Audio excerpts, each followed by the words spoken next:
No one expected the quiet girl to become the mountain cowboy's lifeline Western romance story. The blizzard came without warning, turning the Wyoming sky black by mid-afternoon. Sarah Bennett pressed her face against the frosted window of Miller's General Store, watching the wind tear through Main Street like a living thing. She'd come to town for supplies, flour, sugar, medicine for her father. But now the storm had trapped her, and worse, it had trapped 20 other people in buildings across Redemption Falls with no heat, no food, and no way out. Welcome to Heartfire Obsession. Don't forget to like and subscribe for more stories that will move your heart. Sarah was nobody special in Redemption Falls. The quiet girl who worked her father's struggling ranch.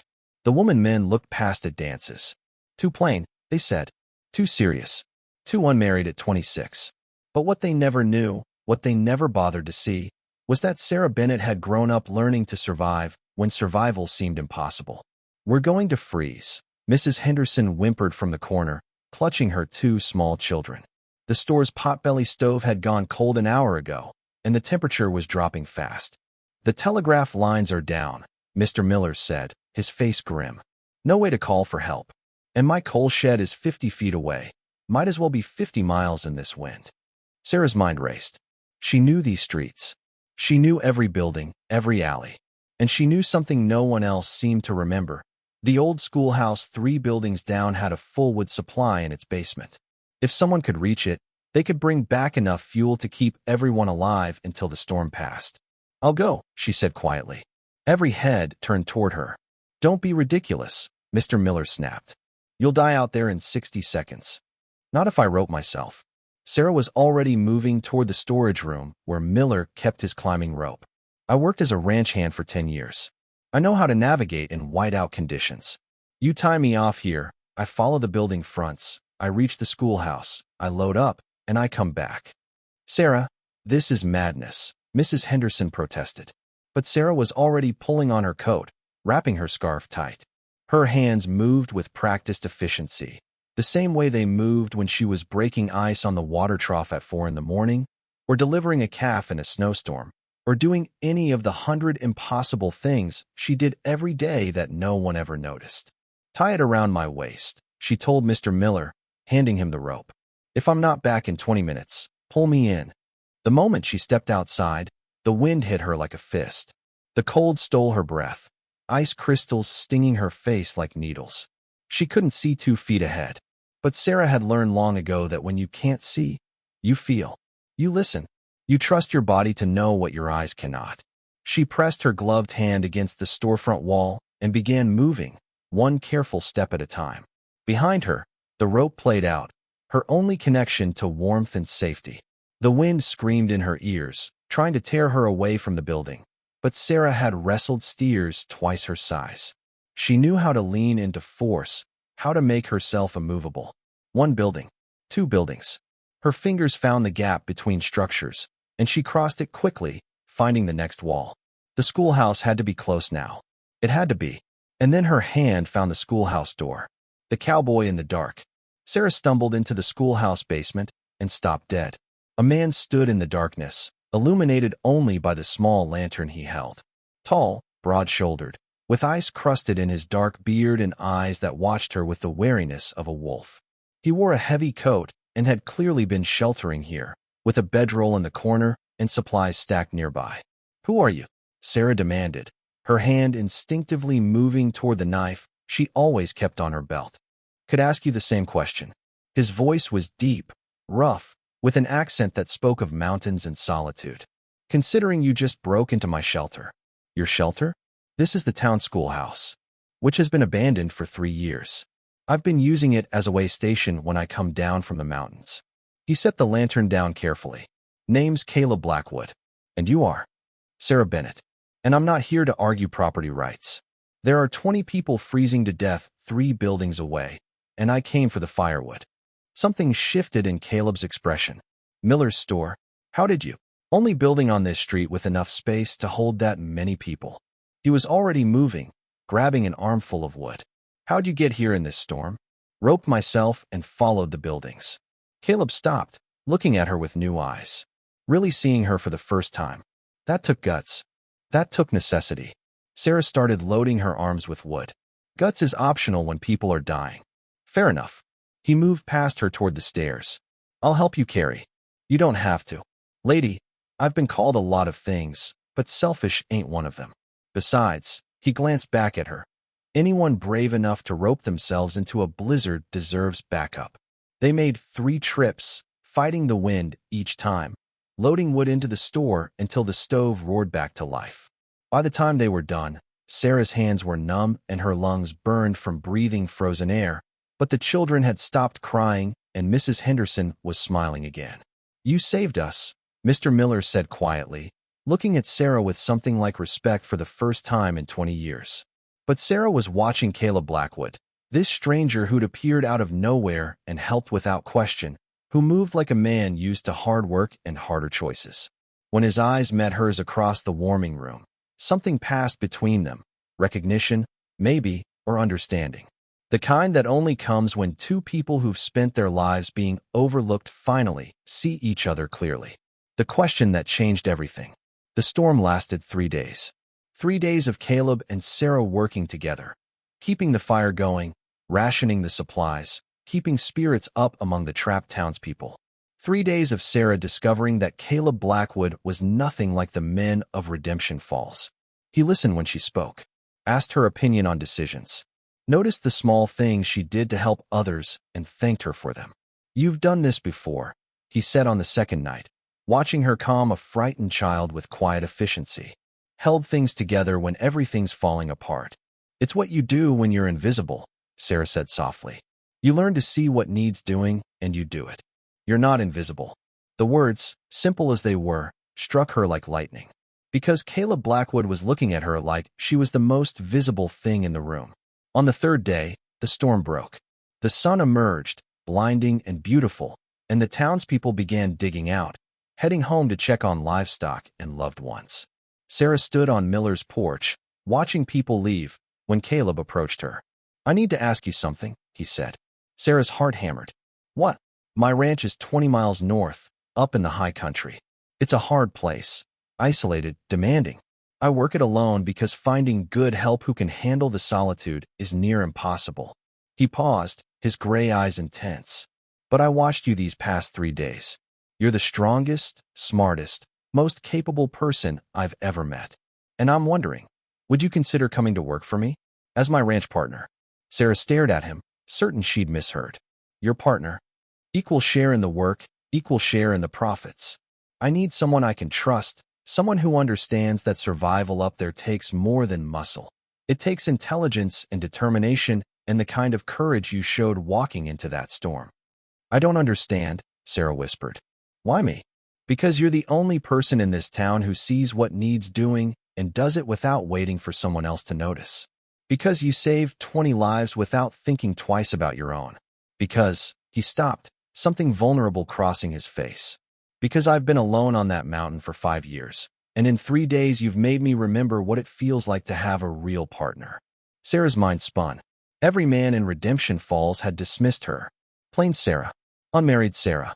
Sarah who'd probably die alone on her father's failing ranch. But this mountain cowboy was offering her something no one ever had. A real choice. A real chance. My father, she began. Bring him. There's room. The high country air might even help his lungs. You don't even know me. I know you walked into a blizzard to save strangers. I know you work harder than any man I've met. I know. He stepped closer, and Sarah caught her breath at the intensity in his eyes. I know that if I let you walk away, I'll regret it for the rest of my life. The townspeople were watching now, murmuring their shock.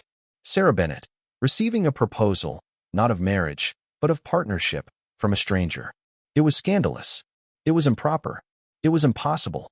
It was exactly what Sarah had been waiting for her entire life. When do we leave? She asked. Caleb's face broke into a smile that transformed him. Tomorrow morning.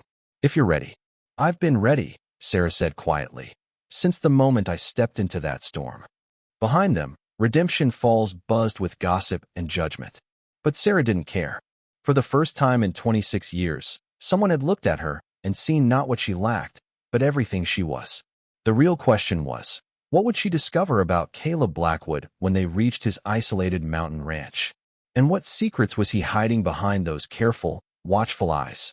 The mountain trail grew steeper with each mile, the air thinning until Sarah's father had to stop every 100 yards to catch his breath. Caleb led them higher, past the tree line where only scrub and stone remained, to a plateau Sarah hadn't known existed. And there, sheltered in a valley that seemed impossible, stood Caleb's ranch. It wasn't what Sarah expected. The main house was larger than her father's entire property, built from logs so massive she couldn't imagine how one man had raised them. The barn was equally impressive, and beyond it, she could see cattle grazing in fenced pastures that shouldn't have been sustainable at this altitude. How? She breathed, staring at the impossible ranch. Geothermal springs, Caleb said, pointing to steam rising in the distance. Keep the ground warm enough for grazing year-round. Took me 2 years to build the irrigation channels, but it works. He helped her father down from the wagon. No one believes this place exists until they see it. Sarah's father, Thomas Bennett, looked around with wonder despite his labored breathing. Son, this is remarkable. It's survival, Caleb corrected. Up here, you build smart or you die. But as Sarah explored, unease crept over her. The ranch was too perfect, too isolated. And in the barn, she found something that made her blood run cold. A woman's saddle, dusty but well-made, with initials carved into the leather. "EB, find what you need." Caleb's voice behind her made Sarah jump. She turned, holding the saddle. "Who's EB?" Something shuddered in Caleb's expression. "That's not your concern. I just uprooted my entire life to come here as your partner. I think it is my concern." For a long moment, Caleb said nothing. Then, "My wife, Elizabeth. She died 2 years ago." The words hit Sarah like a physical blow. "You didn't mention you were married. You didn't ask." His voice had gone hard, defensive. "And it doesn't matter. She's gone." "How did she die?" "Accident. A fall. The mountain is dangerous." He took the saddle from Sarah's hands, his grip white-knuckled. "I thought you came here to work, not interrogate me about my past." Sarah stepped back, studying him. Grief. Yes, she could see it carved into the lines around his eyes. But there was something else too. Something that made the hair on her neck rise. "What aren't you telling me?" "Nothing that concerns you." Caleb hung the saddle back on its peg with careful precision. "Your room is ready in the main house. Tomorrow, we start work. 5 a.m., don't be late." He walked out, leaving Sarah alone in the barn with a dead woman's saddle and a growing sense that she'd made a terrible mistake. The voices in the night. That first week, Sarah worked harder than she'd ever worked in her life. Caleb was a demanding taskmaster, expecting her to know things she'd never been taught, to work at a pace that left her exhausted. But Sarah was stubborn. She learned fast, adapted faster, and refused to give Caleb any reason to regret bringing her here. Her father's health improved in the mountain air, just as Caleb had predicted. Color returned to Thomas's cheeks, and he could breathe without the rattling cough that had plagued him in the low country. For that alone, Sarah was grateful. But at night, strange things happened. Sarah would wake to the sound of footsteps in the hallway outside her room. When she opened the door, no one was there. She'd hear a woman's voice, soft and pleading, though the words were never quite clear. Once, she found all the kitchen knives arranged in a perfect circle on the table, though both she and her father swore they'd put them away the night before. "The ranch is haunted," her father said on the 5th night, his voice trembling. "Sarah, I think we should leave." But Sarah wasn't ready to give up.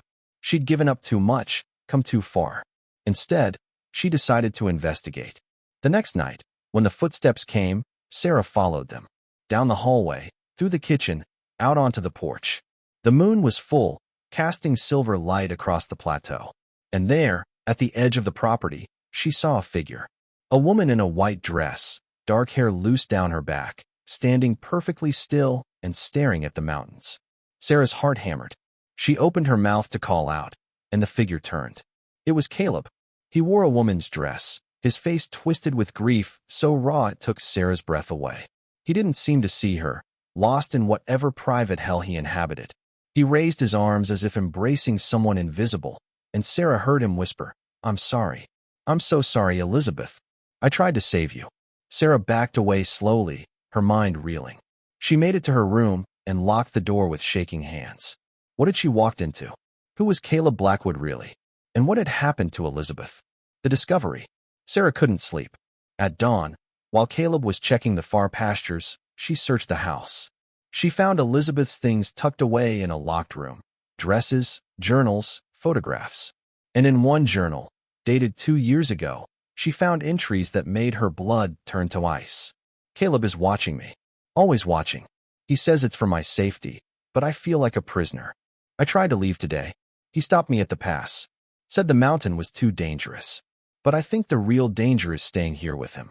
I'm going to try again tomorrow. If I don't make it, if something happens, someone needs to know. Caleb Blackwood is not who he pretends to be. The final entry, scrawled and desperate. He knows I'm planning to leave. I can see it in his eyes. I'm afraid of what he'll. The entry ended there. Sarah's hands trembled as she closed the journal. Had Caleb killed his wife? Had he brought Sarah here to replace her, to trap another woman on this isolated mountain ranch? A shadow fell across the doorway. You shouldn't be in here. Sarah spun to find Caleb standing in the threshold, his expression unreadable. She backed up, the journal clutched to her chest. What did you do to her? Sarah demanded. What did you do to Elizabeth? Caleb's jaw clenched. You don't understand. Then make me understand. Because right now, it looks like I'm living with a murderer. She fell. Caleb's voice was rough with emotion. We were arguing. She was trying to leave in a storm, and I was trying to stop her because I knew she wouldn't survive the descent. We fought at the edge of the cliff, and she... He stopped, pressing his palms to his eyes. She slipped. I tried to catch her. I tried so hard. But she fell, and by the time I climbed down to her, she was already gone. Why didn't you tell anyone? Who would believe me? A woman dies on an isolated ranch, and her husband claims it was an accident? They'd have hanged me. He looked at Sarah, and she saw genuine agony in his face. I loved her, and she died thinking I was her jailer. That's the hell I live in, Sarah. Every single day. Sarah's mind raced. Was he telling the truth? Or was this another manipulation? The dress, she said. Why do you wear her dress? Caleb flinched as if she'd struck him. Because I'm trying to understand her. Trying to feel what she felt, trapped here with me. Trying to, his voice broke. Trying to bring her back, even though I know I can't. The raw grief in his voice was undeniable. But so was the madness. Sarah made a decision in that moment. I need you to take me and my father back to town. Sarah. Now, Caleb. We're leaving now. But when they stepped outside, they saw something that changed everything. A group of riders approaching the ranch, at least a dozen men, heavily armed. Who are they? Sarah asked. Caleb's face had gone pale. Trouble. The kind that's been hunting me for 5 years. He grabbed Sarah's arm. Listen to me carefully. Those men think I know where Elizabeth's father hid his gold before he died. They've been searching for it, and they think I have it. Do you? No. But they'll torture you and your father to make me talk. You need to hide, right now, in the root cellar beneath the barn. Don't come out until I come for you. What are you going to do? Caleb looked at her, and for the first time, Sarah saw not a madman but a man who'd been running from violence for years, who'd built this impossible ranch as a refuge and lost everything anyway. I'm going to protect you, he said simply. The way I failed to protect Elizabeth.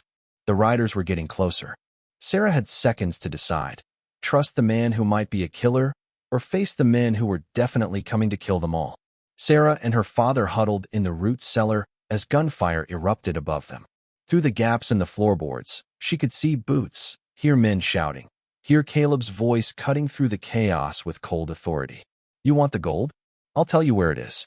But you let my people go first. Your people? A cruel laugh. You mean the new woman? What happened, Blackwood? Got tired of the old one and pushed her off a cliff. Elizabeth's death was an accident. Sure it was. Just like her father's death was an accident. You're a killer, Blackwood, and we're going to make you pay. More gunfire. Sarah's father gripped her hand, his breathing labored. We have to help him, he wheezed. Papa, we can't. Sarah, you didn't cross half the territory to hide in a hole. You came here to be a partner. So partner up. He was right. Sarah had spent her whole life being overlooked, dismissed, told she wasn't capable. But she'd walked into a blizzard to save strangers. She'd dragged herself out of poverty through sheer will. She wasn't about to let men with guns decide her fate now. There's a rifle cabinet in the barn, Sarah whispered. If I can reach it. Then reach it. Sarah kissed her father's weathered cheek and moved to the cellar's back exit, the one she'd noticed on her first day. It led to a crawl space beneath the barn. She emerged behind the hay bales, found the rifle cabinet, and loaded 3 weapons with practiced efficiency. Outside, the situation had deteriorated. Caleb was pinned behind an overturned water trough, bleeding from his shoulder. The dozen riders had him surrounded, their leader, a man with a scarred face and dead eyes, closing in for the kill. Sarah didn't hesitate. She kicked open the barn door and fired. The first shot took down the man nearest Caleb. The second sent the others diving for cover. The third convinced them she was serious. "Back away from him," Sarah shouted, chambering another round. "Or the next one goes through someone vital." Scarface turned toward her, his expression one of surprise and grudging respect. Well, the new wife has teeth. I'm not his wife. I'm his partner. And if you've got a problem with him, you've got a problem with me." "Sarah, don't," Caleb started, but she cut him off. "Where's this gold you're all so eager to die for?" "There is no gold," Caleb said wearily. "Elizabeth's father spent it all before he died, gambling and drinking. There's nothing left." "Liar," Scarface snarled. "We've been tracking rumors for years. Everyone says old Ethan Bennett hid a fortune." "Everyone is wrong," Sarah interrupted. "And I can prove it." All eyes turned to her. "Thomas Bennett," Sarah called out. "Come out here, Papa." Her father emerged from the root cellar, leaning heavily on a walking stick but steady. He looked at the armed men with more sadness than fear. "Ethan Bennett was my brother," Thomas said quietly. "He died broke and bitter, just like he lived. Any gold he had, he pissed away at cards and women. There's no hidden treasure, boys. Just a myth." He coughed, the sound rattling. "Now, you can believe that and ride away. Or you can keep shooting and die for a lie. Your choice." The men looked at each other, uncertainty creeping into their faces. Scarface's jaw worked, his pride warring with the truth staring him in the face. Finally, he spat into the dirt. "This ain't over, Blackwood." "Yes," Caleb said, his voice hard. "It is. Because if you come back here, I won't be the one doing the shooting." He nodded toward Sarah. "She will. And unlike me, she doesn't miss." The men rode out slowly, glancing back over their shoulders. Sarah kept her rifle trained on them until they disappeared over the ridge. Only then did she lower the weapon, her hands shaking with adrenaline. Caleb stared at her like he was seeing her for the first time. "You saved my life. You saved mine first. In that storm, remember?" Sarah moved to examine his wounded shoulder. "We're partners. That's what partners do." The confession. That night, with Caleb's shoulder bandaged and her father asleep, Sarah and Caleb sat on the porch watching the stars emerge. The silence between them was different now, not wary, but weighted with things that needed saying. "I need to tell you the truth," Caleb said finally. "All of it." Sarah waited. "Elizabeth and I met in Denver. She was beautiful, sophisticated, everything I wasn't. When she agreed to marry me, I thought I was the luckiest man alive." He paused. "I brought her here thinking she'd love it the way I did. But she hated it. The isolation drove her mad. And I was so desperate to make her stay that I became the jailer she accused me of being. So the journal entries were true. Yes, every word." Caleb's voice was raw. "I watched her like a hawk. I made excuses why she couldn't go to town. I told myself it was for her safety, but really, I was terrified she'd leave and never come back. And the night she died, she told me she was leaving with or without my permission. We fought. She ran for the cliff path in the middle of a storm, and I chased her. We struggled at the edge. She was trying to push past me. I was trying to pull her back, and she slipped." He closed his eyes. "I'll hear her scream for the rest of my life." Sarah's throat tightened. Why wear her dress? Because I needed to understand her desperation, to feel what it was like to be trapped by someone you once loved, to punish myself for being the monster she believed I was. He opened his eyes, and they were wet. "I brought you here thinking I could have a fresh start, a real partner who chose this life. But all I did was risk your safety by bringing those men to your door. Caleb, you should leave. Take your father and go. This place, we're cursed." Sarah was quiet for a long moment, thinking about everything she'd learned. The truth was messy and painful and didn't fit into neat categories of hero or villain. Caleb had failed Elizabeth, yes, but he'd also tried to save her. He'd grieved her, and he'd been honest with Sarah when honesty could have cost him everything. "I'm not leaving," Sarah said. Caleb's head snapped up. What? I came here to be your partner. That doesn't change because things got complicated. She met his eyes. You made mistakes with Elizabeth. You know that now. And you're trying to do better. That's all anyone can do. Sarah, I don't deserve. Neither did I. I spent my whole life being told I wasn't pretty enough, smart enough, valuable enough. And then you looked at me and saw everything I actually was. She reached out, taking his hand. You gave me a chance when no one else would. So I'm giving you one. A real partnership. No lies, no secrets, no trying to control each other. Just two people working together to build something worth having. Caleb's fingers tightened around hers. You're remarkable. No, I'm just stubborn. Sarah smiled. And if we're going to make this work, we need some ground rules. First, no more wearing dead women's dresses. It's creepy. Despite everything, Caleb laughed. A real, genuine laugh that transformed his face. Agreed. Second, we talk. About everything. If something's wrong, we say it. No more bottling things up until they explode. Agreed. And third, Sarah paused, gathering her courage. If we're going to be partners in this ranch, I want to know, is there a possibility we could be partners in other ways too? Caleb went very still. Are you asking what I think you're asking? I'm asking if the man who saw me as strong and capable and worth partnering with might also see me as worth. Sarah's voice faltered. The old doubts crept in, all the voices that had told her she'd never be chosen, never be loved. Sarah, Caleb cupped her face gently. I've seen you walk into a blizzard. I've seen you stand down armed men. I've seen you choose to stay when you had every reason to run. How could I not see you as worth everything? When he kissed her, it was gentle and careful, as if he was afraid she might disappear. Sarah kissed him back with all the strength she'd spent 26 years accumulating, all the determination that had carried her through storms literal and metaphorical.